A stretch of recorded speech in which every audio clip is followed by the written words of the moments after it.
Qui aujourd'hui peut être considéré comme étant le plus grand du royaume?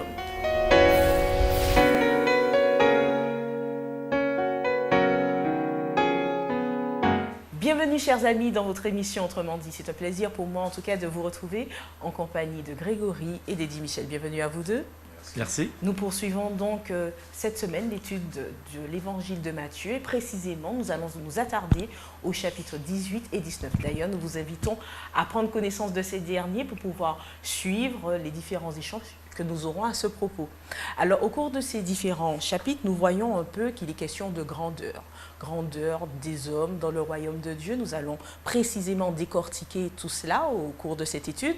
Mais pour commencer, quand on parle de grandeur comme cela, comment on mesure la grandeur d'un homme, Eddie Michel? Alors bien évidemment, lorsque tu utilisais cette expression, j'ai d'abord pensé à la taille de quelqu'un, c'est-à-dire avec un centimètre, avec un mètre, on peut mesurer bien évidemment la grandeur ou la taille de quelqu'un. Bien sûr. Mais on comprend bien que nous ne sommes pas premièrement dans ce cadre-là. D'une façon générale, dans la société, dans notre société contemporaine, on a tendance, ou on aurait tendance à mesurer la grandeur de quelqu'un par rapport à l'immensité de ses biens, de ses richesses, la taille de sa maison, de son domaine, de ses propriétés.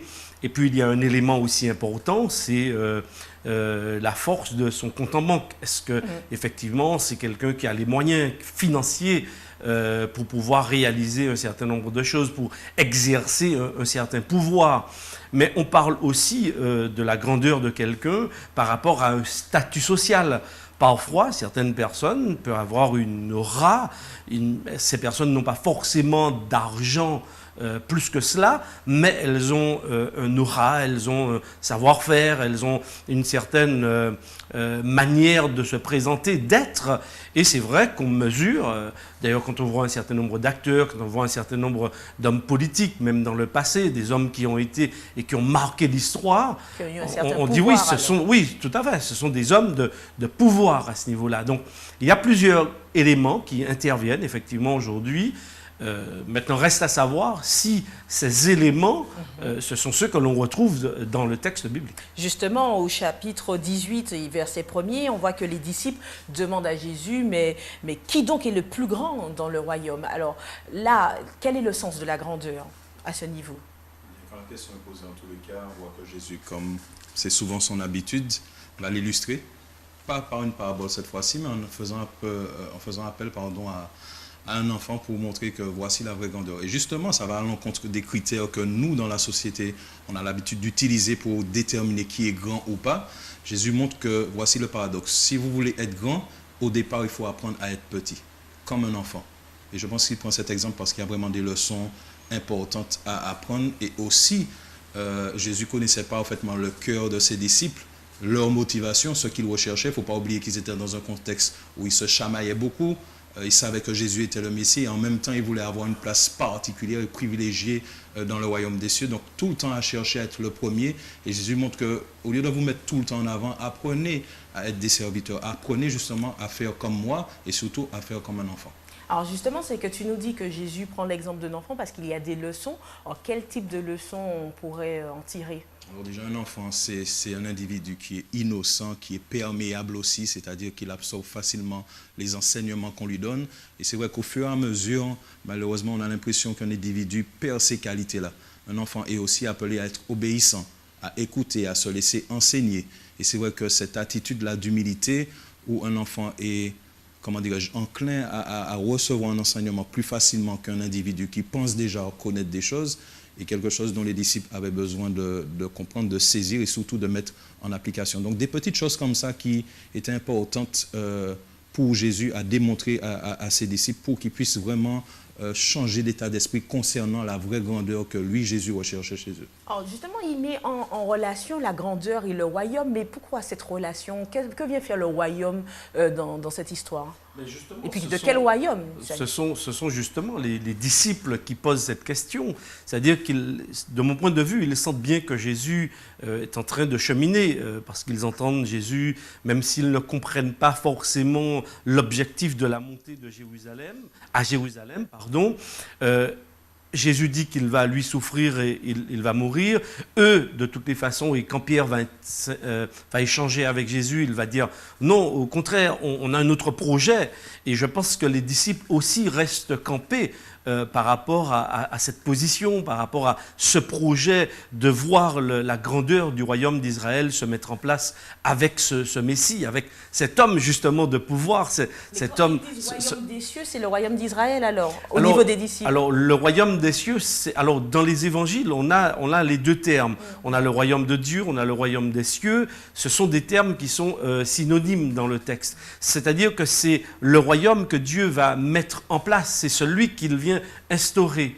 Donc là, les disciples interrogent Jésus et lui disent, bon, qui sera le plus grand ? Et je me mets à la place des disciples. Lorsqu'on pose une question de ce genre, on s'attend à ce que Jésus puisse choisir parmi les disciples et dire, bon, voilà, c'est peut-être parmi vous, comme vous, des gens comme vous qui sont grands, qui seront grands dans le royaume.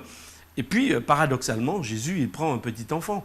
Un peu comme à l'époque, d'ailleurs, lorsque Jésus prononce ces paroles, ceux qui avaient de la valeur, ceux qui étaient grands, ceux qui étaient considérés, ce n'étaient surtout pas les enfants, ce n'étaient pas non plus les gens comme les disciples, c'était les gens au contraire qui avaient un statut social. Parce que souvent, à la richesse, eh bien, on associait la bénédiction divine. Donc, être béni, c'est déjà être grand. D'accord ? Mais est-ce que pour cela, il faut mettre en opposition cette richesse, cette grandeur au niveau du statut social et de la richesse et cette grandeur d'âme, si je puis dire, par rapport aux caractéristiques que Grégory nous a déclinées ? Est-ce que c'est forcément en opposition ? Elle ne s'oppose pas premièrement, mais elle peut s'opposer.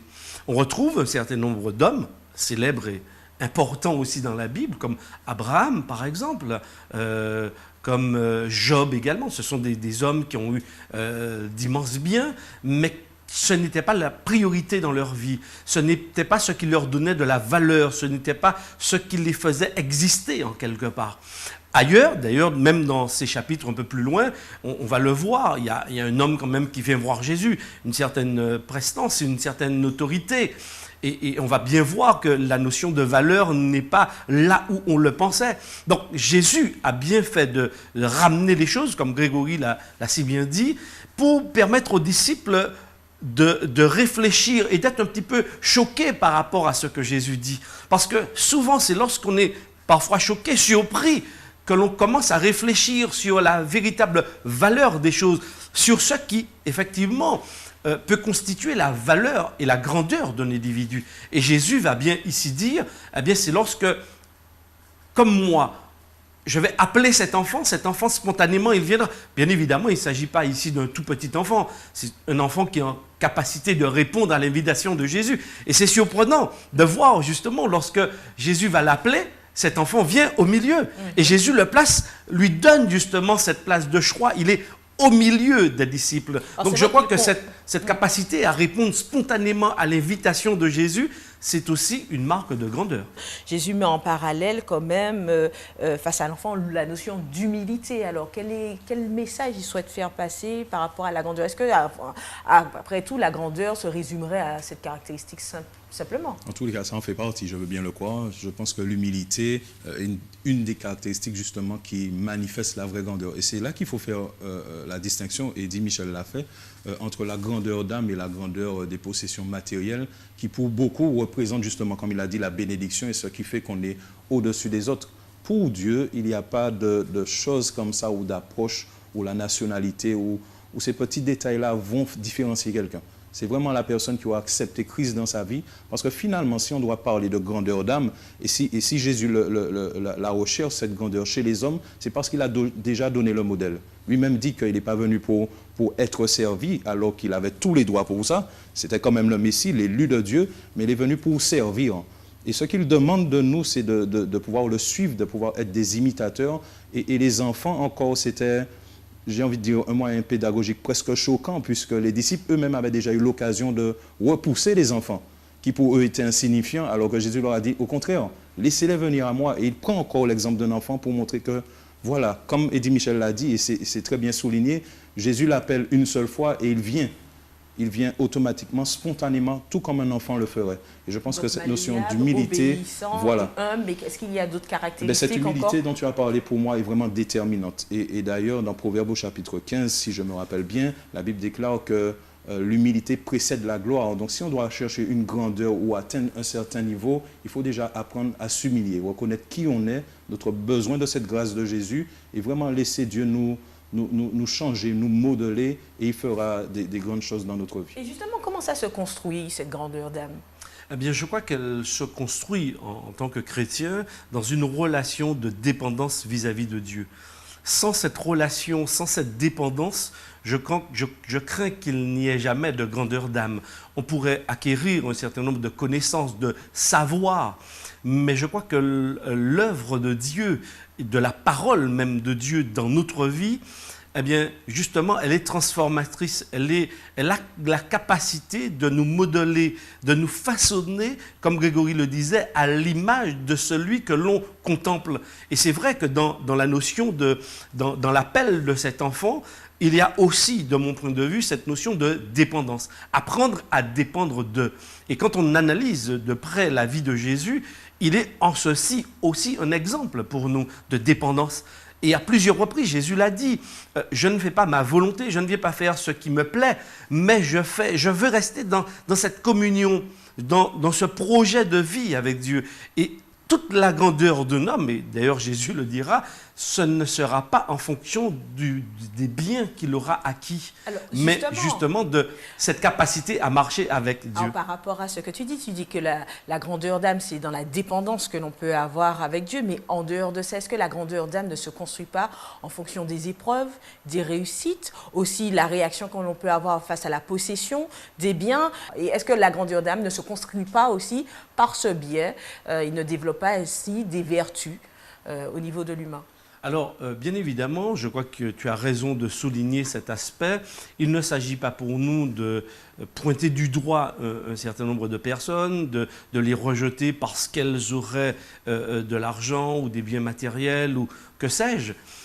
Il s'agit pour nous de nous référer à ce que la Bible appelle comme étant la véritable grandeur. Premièrement, la véritable grandeur. Alors, on le met en opposition parce que malheureusement, c'est un peu notre réflexe aujourd'hui. De façon systématique, on dit, voilà, quelqu'un qui a de la valeur, c'est quelqu'un qui a réussi. La Bible dit, quelqu'un qui a réussi, quelqu'un qui a de la valeur pour Dieu, c'est quelqu'un qui peut avoir beaucoup d'argent, c'est quelqu'un qui peut être totalement pauvre, mais c'est quelqu'un qui dépend totalement de lui. Par exemple, quand j'observe dans la Bible le cas de Daniel, qui n'est pas le plus pauvre de la Bible. Quelqu'un qui a réussi, quelqu'un qui a occupé des postes, il était le deuxième personnage le plus important, c'était un notable. Donc il avait de la notoriété, il avait du pouvoir, il avait de l'argent également. Mais quand on étudie la vie et on observe cette vie de douceur, d'humilité dont Grégory parlait tout à l'heure, de dépendance, on voit cet homme qui régulièrement a des temps de prière, de communion avec son Dieu, en dépit des lois, en dépit des circonstances. Eh bien, moi, je crois que c'est là, justement, où on va déceler le véritable caractère. On a l'exemple de Joseph également dans la Bible, qui, c'est vrai, dans un contexte extrêmement difficile, mais lorsqu'il va réussir, est-ce qu'il va pour autant oublier? Non, il ne va pas oublier Dieu. Il va continuer à demeurer dans cette communion, et lorsqu'il va rencontrer ses frères par rapport au pardon qu'il va vivre avec eux, eh bien, on verra, on va se dire, mais ça, c'est quand même une grandeur d'âme. Ça dépasse tous les biens, ça dépasse de loin l'argent, les biens, et pourtant il en avait.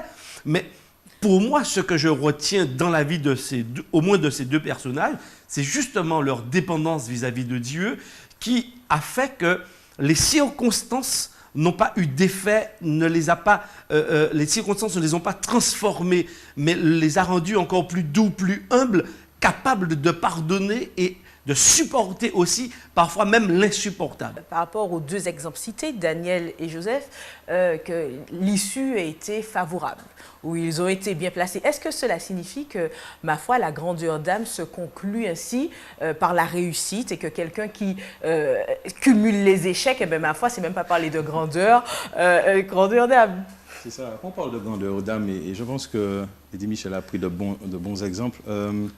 Il faut la voir selon la perspective de Dieu. vraiment sortir des clichés et des attentes de la société. Là, on parle par rapport à ce que Jésus attend et la réussite, les diplômes, ce sont de bonnes choses. Dieu attend qu'on puisse évoluer, qu'on puisse grandir. Et si on a l'opportunité de le faire, qu'on puisse aller de l'avant. Dieu n'est pas contre le fait que des hommes puissent avoir des biens matériels qui puissent aider justement, puisque il a dit c'est pour aider les plus pauvres. Ce n'est pas un problème en soi. Le problème, comme Eddie Michel l'a dit, c'est que ces choses-là, quand elles arrivent, ne puissent pas nous éloigner de Dieu, mais au contraire nous rappeler que c'est grâce à lui si on a pu arriver à ce stade-là. La grandeur d'âme qui concerne Jésus, c'est notre cœur. C'est ce qui l'intéresse vraiment dans nos vies. Maintenant, l'argent et toutes ces choses-là. Est-ce que cette grandeur se voit? Est-ce que dans le cas de Daniel, dans le cas de Joseph qu'il a cité, le mode de vie, l'attitude de la personne, même face à un certain style de vie, on voit l'humilité, on voit quelqu'un qui est toujours... comment dirais-je, qui a cet esprit de sacrifice, qui continue à dévouer sa vie à Jésus et toujours garder ses valeurs. Daniel, malgré sa position, aurait pu perdre la vie. Mais il est resté fidèle pour ce que Dieu lui avait demandé. Il a continué à prier et resté fidèle au Dieu qu'il servait. Donc, c'est vraiment l'attitude et l'état d'esprit, le mode de vie qui va montrer si clairement la personne s'éloigne de Dieu ou si au contraire, ces choses-là sont des bénédictions, mais je reste fidèle à Dieu quand même. Alors si je m'appuie sur les exemples que vous mentionnez, Daniel et David, on voit quand même qu'ils ont été, en tout cas leur vie était un témoignage pour ceux qui les entourent. Et vous assimilez ça en tout cas à une grandeur d'âme, qu'ils ont pu démontrer qu'ils étaient dépendants, comme Edith tu le dis, à Dieu. Est-ce que si on ramène ça à nous aujourd'hui, si on ne sent pas forcément de témoignage ou notre vie ne semble pas impacter notre entourage, que ce soit au niveau de la famille, au travail, est-ce qu'il faut se poser la question sur notre grandeur d'âme à nous, en quelque sorte? Bien évidemment. Si nous partageons ces réflexions, ce n'est pas seulement pour les autres. La Bible nous parle premièrement à nous. Elle nous met face à notre réalité, non pas vis-à-vis des autres, mais dans notre réalité, justement par rapport à Dieu, par rapport à ses attentes, par rapport à son projet. Et puisque nous parlons de véritables valeurs, par exemple, à partir du verset 10 du chapitre 18, Jésus, au travers de cet exemple, va bien montrer que tous les êtres humains ont de la valeur aux yeux de Dieu, au travers de l'expérience de la brebis perdue, 1 sur 100 qui est perdue, et il part à la recherche de 7 brebis perdues. C'est bien pour montrer aux disciples, en fait, que le quiconque sur la planète Terre a de la valeur, et ça, il ne va pas considérer des biens ou un manque de biens pour intervenir. Non, dans l'ensemble, il y a une qui s'en va, et justement ce berger, présenté dans la Bible comme étant Jésus lui-même, eh bien, il s'en va à la recherche de cette brebis perdue parce qu'elle a de la valeur, elle est considérée. Et je crois que c'est extrêmement important justement de remettre les choses dans leur véritable cadre pour que nous puissions comprendre que nous avons tous de la valeur, indépendamment justement des diplômes, indépendamment des richesses, indépendamment de la pauvreté dans laquelle on pourrait se retrouver. Bien évidemment, nous ne sommes pas, je dirais, la vie n'est pas toujours favorable de la même manière pour les enfants de Dieu comme pour ceux qui, en quelque part, suivent une autre voie, d'accord? Mais nous sommes tous sur la planète Terre, quand moi j'étudie la Bible, des enfants de Dieu. Et il a un objectif, un projet pour chacun, et il aimerait justement récupérer chacun justement de ses enfants qui, eh bien, s'est égaré de lui, qui peut-être ne sait même pas qu'il est égaré. Alors c'est vrai qu'en parallèle, ce que tu dis, il y a Jésus qui s'adresse à un jeune homme qui vient le voir, qui semble observer complètement les commandements de Dieu, ses préceptes qui semblent également, du moins il a des biens, il est prospère, il a plein de bénédictions, et pourtant Jésus semble lui dire que ça ne suffit pas, ça ne suffirait pas. Alors que faire de plus, nous qui tentons chaque jour de respecter les 10 commandements, d'observer les préceptes, de nous qui partageons les biens que le Seigneur nous donne et autres, qu'est-ce que Jésus voulait faire par là? Ça ne suffit pas malgré tout.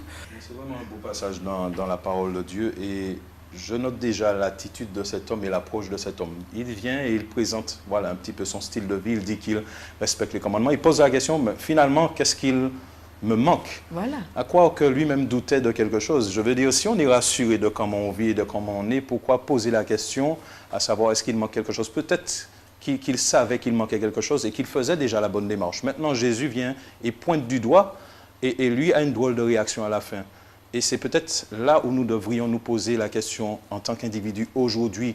On veut entrer dans le royaume des cieux, on veut participer à cette belle fête que Jésus prépare, mais lorsqu'on va lui demander, mais qu'est-ce qu'il me manque pour ça? Qu'est-ce qui ne va pas dans ma vie? Qu'est-ce qui cloche? Qu'est-ce que je dois changer? Il faut être prêt à accepter ce qu'il va pointer du doigt. Parce que ce qui peut pointer du doigt... Pour le jeune homme riche, c'est assez bien, mais peut-être pour chacun de nous, ça peut être autre chose. Mais ça peut être quelque chose qu'on apprécie, qu'on aime beaucoup, dont on ne veut pas se séparer. Et c'est cette chose-là dont on ne veut pas se séparer qui va quand même nous empêcher de rentrer dans le royaume des cieux. Donc il faut avoir aussi le courage et l'humilité d'accepter cette réalité, d'accepter que Dieu peut pointer du doigt quelque chose qu'on pensait être une bonne chose, mais qui finalement nous éloigne de Dieu. Dans le cas du jeune homme riche, c'était l'argent. Donc pour nous, ça peut être autre chose, mais il faut avoir cette humilité-là. Et je pense que l'approche était déjà une bonne chose. Il s'approche de Jésus, il sait qu'il est bon, il l'appelle bon maître. Jésus le reconnaît, mais maintenant, est-ce qu'il était prêt à l'accepter? Non.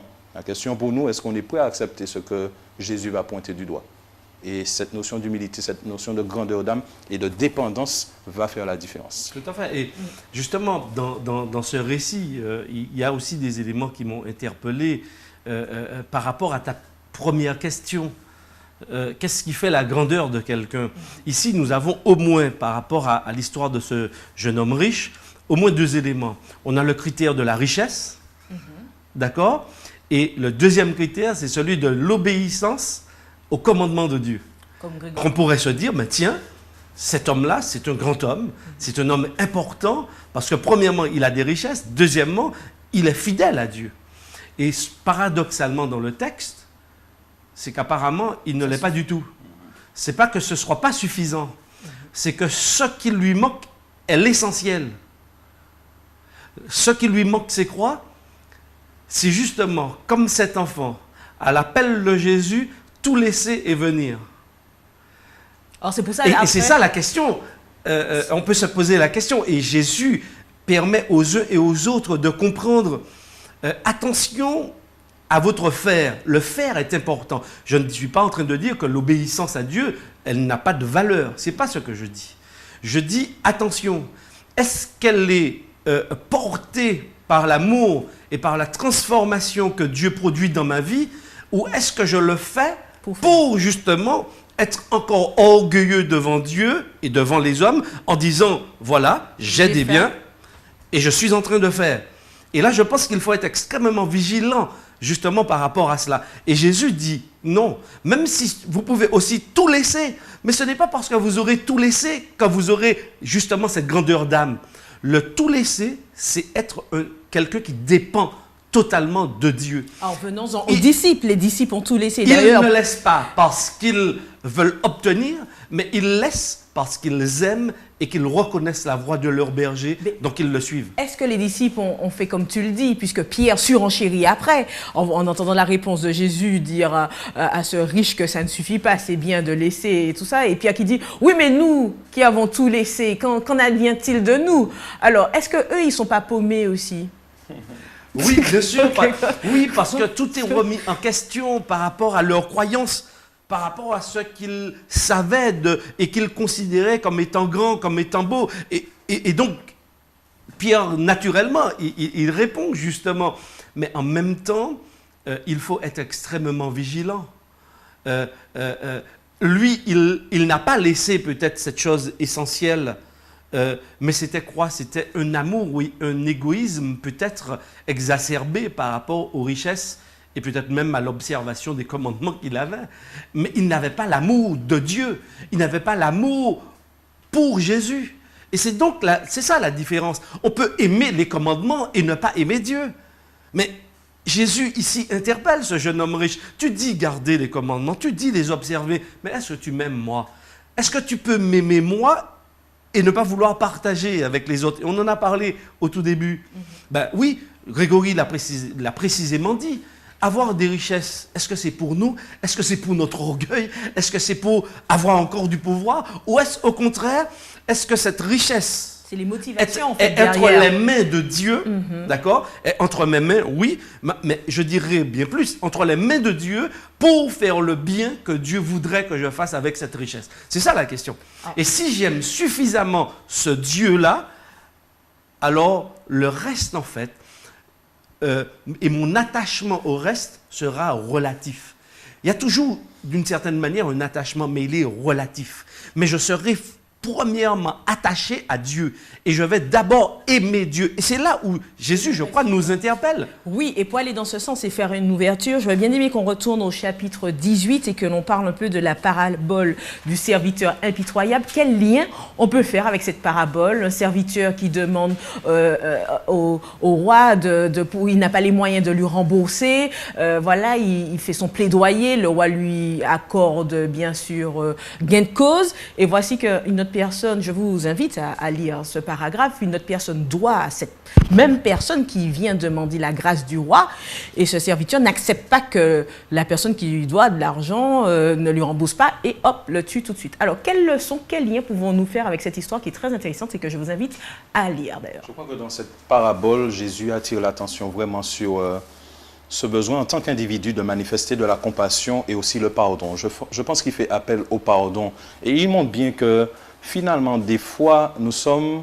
tous, malheureusement à cause du péché d'Adam, nous avons hérité de cette nature pécheresse. Maintenant, quelquefois, entre nous-mêmes, on manifeste moins de compassion que Dieu qui n'est pas pécheur, qui n'a pas péché et qui est saint, manifeste envers nous. Alors, il y a beaucoup de personnes qui vont dire que voilà, je pardonne, mais je n'oublie pas. Ou je pardonne, mais je garde ça dans un coin de ma tête. Mais quand je demande à Dieu pardon, je ne veux pas qu'il le garde dans son esprit, je veux qu'il l'oublie. Donc, est-ce que quand on est dans cette dépendance avec Dieu, malgré tout, on peut avoir ce caractère du serviteur? De cet homme, de ce roi qui peut représenter Dieu lui-même, qui manifeste de la compassion envers nous en tant que pécheurs, demande la même attitude pour les autres. Maintenant, on peut se dire, oui, mais c'est Dieu qui le fait, et il sait pardonner. Mais le don, justement, du pardon vient de Dieu. Et si on doit pardonner, c'est comme Dieu le fait. Alors Jésus a eu l'occasion d'enseigner ses disciples. Quand ils ont posé la question, puisque Jésus avait prié à haute voix, enseigne-nous comment prier. Il a parlé du Notre Père, il dit, pardonne-nous nos offenses comme nous pardonnons aussi à ceux qui nous ont offensés. Et je pense que dans cette parabole, Jésus fait appel à ça. Dieu manifeste de la compassion, il manifeste du pardon. On est censé aussi, après avoir été gracié de ce sens-là, manifester le même pardon envers les autres. Donc je pense qu'il y a vraiment cette relation verticale et horizontale, ce don qui vient de Dieu, cette compassion qui vient de Dieu, et il nous demande de manifester exactement la même chose. Pas à moitié, pas à demi, mais comme lui, il le fait envers nous. Et ça, c'est très important. Donc on aurait dit qu'il y a deux poids, deux mesures en même temps. C'est qu'avec Dieu, on peut avoir une certaine relation. On peut se dire avoir une certaine relation de dépendance. Vous me dites si c'est cela, hein, à travers le verset, oui Seigneur, et puis peut-être être dans la relation à l'autre complètement différent, massacrer, rabaisser, ne pas mettre en pratique peut-être le versant que l'on a en termes de relation. C'est ces attitudes-là qui vont vraiment démontrer si la personne était dépendante ou pas. Mais c'est vraiment dans les actes. Est-ce qu'on peut parler de dépendance comme ça? Quand une personne non, on peut pas a une relation... Alors c'est quoi la dépendance? Est-ce que c'est le fait, parce que c'est vrai que vous avez mis l'accent beaucoup au cours de cette étude sur la dépendance de Dieu, être avec lui, dans la prière, dans l'étude, mais il y a peut-être des personnes qui le font complètement. Mais est-ce que si on fait ça et parallèlement qu'on a une relation un peu macabre avec l'entourage et autres, malgré cette dépendance-là, est-ce que ça signifie qu'on est complètement, on a tout faux? En quelque sorte. En quelque part, oui. Parce que, et pourquoi ça ne marche pas alors? Dans les textes, et dans celui-là, et ici au verset 23 du chapitre 18, il est bien question encore du royaume. Donc on revient et on reste dans le cadre du royaume. Donc oui, Grégory dit bien, il s'agit d'un roi qui pourrait représenter Dieu. Mais ici, qu'est-ce que le roi attend de son serviteur qui a été gracié? C'est qu'il ait le même, qu'il reflète vis-à-vis de notre, le caractère de celui qui, justement, lui a fait grâce. Donc, bien évidemment, la relation, elle est bien comme Grégory l'a énoncé, c'est-à-dire elle est verticale avec Dieu et, bien évidemment, horizontale avec les autres. Nous sommes donc appelés à refléter le caractère de Dieu dans nos relations. Et dans le Notre Père, il est bien question, pardonne-nous comme nous. Mais si on ne le fait pas de manière horizontale, est-ce que ça remet en cause notre relation verticale avec Dieu? Alors, peut-être que le mot, il est fort pour dire est-ce qu'il remet en cause. Ce que Dieu souhaite, c'est que de la relation verticale jaillisse une relation horizontale Avec les autres. telle qu'elle est verticalement avec Dieu. La même relation que nous avons avec Dieu, il souhaite que nous ayons cette même, Mais qu'on puisse la projeter. On a bien saisi, Alors- dit Michel, mais alors, désolé alors, d'insister, non, mais ça prend du le temps est imparti, Alors, est fini. un cheminement, Mais c'est un du coup... c'est la- un cheminement. Ça ne vient pas du jour au lendemain. Ça ne se fait pas par un coup de baguette magique. Mais on apprend justement, et tu en parlais précédemment, au travers justement des expériences de la vie, des hauts, mais aussi des bas. On apprend dans la vie et dans ce cheminement avec Jésus, eh bien, à dépendre de lui. Et de cette dépendance va jaillir un modèle de caractère, un type de caractère. Et ce type de caractère, eh bien, c'est celui de Dieu.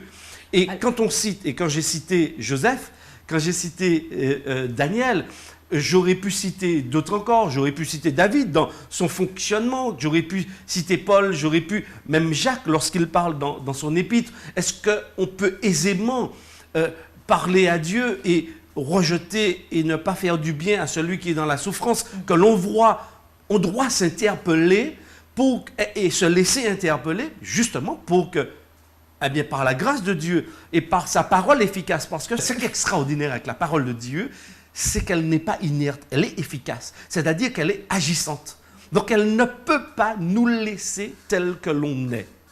Merci, Eddy. Non, rapidement, simplement, j'espère que vraiment ceux qui nous écoutent ne se laisseront pas décourager parce que la question que tu poses est importante. Les disciples de Jésus n'ont pas toujours manifesté ni de l'obéissance ni de la compassion. Eux-mêmes ont quelquefois demandé à Dieu de faire du feu descendre. Ça n'empêche pas que Jésus les a quand même considérés comme des disciples. Donc ça nous arrive de ne pas toujours manifester ce que Dieu attend de nous. Mais comme tu l'as souvent dit depuis le début de cet échange, ça se construit. La grandeur d'âme se construit, et dit Michel l'a dit, ça ne vient pas du jour au lendemain, mais c'est un cheminement et il faut progresser. Et ces petites choses-là doivent nous interpeller, comme il l'a dit, et nous aider à encore plus dépendre de Jésus, encore plus le rechercher, et il fera le travail en nous.